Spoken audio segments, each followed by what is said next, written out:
সমাধান ইনশাআল্লাহ করব আপনাদের নিয়ে, নারায়ণগঞ্জবাসীকে নিয়ে। এখানে দলমত বিশেষে সবাইকে নিয়ে আমরা এই সমস্যার সমাধান করব এবং নারায়ণগঞ্জের মানুষকে একটু স্বস্তি দিব।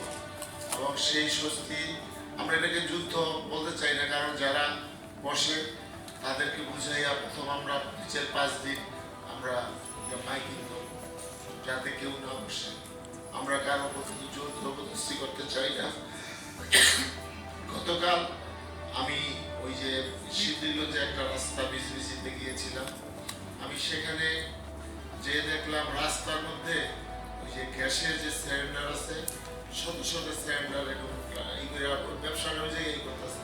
অনেকে ফার্নিচার বড় দোকান, অথচ বাইরে আবার সেগুলি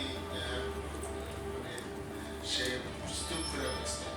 তো আমি পরবর্তীতে কথা বলার পরে যেটা বুঝলাম যে সবাই কিন্তু নমনীয় সিটি কর্পোরেশনের এই উদ্যোগটাকে এবং জনগণের সেন্টিমেন্টটাকে কিন্তু ইসেরও বোঝে। আমি তবে ধরা তো সহজে ছেড়ে দেয় না লোক, সেটা আমি কিভাবে বুঝেছি সেটা বলি। আমি ঈদের আগে আমি ওনাদেরকে ডেকেছিলাম সকলকে নিয়ে, ওই জায়গায় প্রায় 800-900 আপনার হকার্স এসেছিল, সেখানে তাদের বক্তব্য শুনেছি। সেই বক্তব্যের পরে আমি ঈদ পর্যন্ত তাদেরকে একটা সিদ্ধান্ত দিয়েছিলাম, কিন্তু সেই সিদ্ধান্তটা তারা মানে নাই। সুতরাং তারা যেহেতু আমার সিদ্ধান্ত মানে নাই, এখন তো তাদের সিদ্ধান্ত আমার মানার কোনো বিষয় নেই।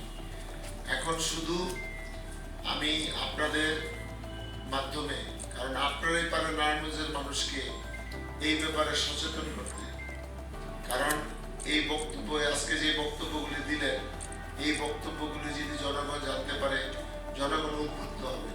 এবং আপনাদের মাধ্যমে, আপনাদের লিখনির মাধ্যমে, আপনাদের পত্রিকার মাধ্যমে জনগণকে উদ্বুদ্ধ করতে হবে, যাতে এই বিষয়টার দুইটা বিষয়ে সবাই একমত পোষণ করেন। এবং এই সমস্যাটা আমার একার না, এই সমস্যাটা আমি মনে করি নারায়ণগঞ্জের মানুষের সকলের।